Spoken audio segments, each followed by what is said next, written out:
Just how much time do you spend doing the things that your competitor does? In other words, does your marketing and your communication stand out, and is it different than others? One of the reasons I find myself getting frustrated at the ever-growing social media posts made by grown-ups based on look at me approach is not that I am some marketing expert that is devoid of emotion.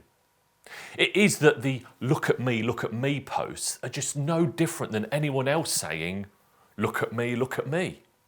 Joel Benenson, who was an advisor to President Obama and is recognised as a global expert on brand, suggests that too many brands are getting disconnected from their North Star, the thing that makes them different from their competitor. So often the reason for the vanilla, predictable, look at me post is the individual's inability to take a risk and try something new, try something different, something that may just disrupt the masses you are trying to influence. Look at the recent example of Spec Savers. Now, I have very little knowledge of marketing in the world of opticians, but I do know it is a very competitive sector.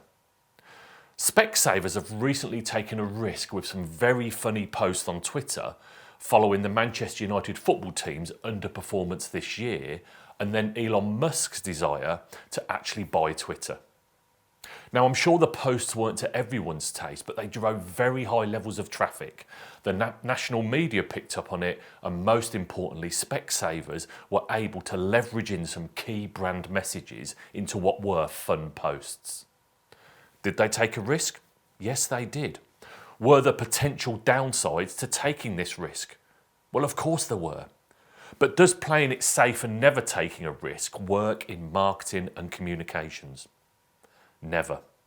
While no risk means you feel safer and no risk is at the heart of the comfort zone, the danger of being predictable, vanilla, and the same as everyone else takes you further and further away from success. Take a risk and you could be well on your way to leading the life of Riley.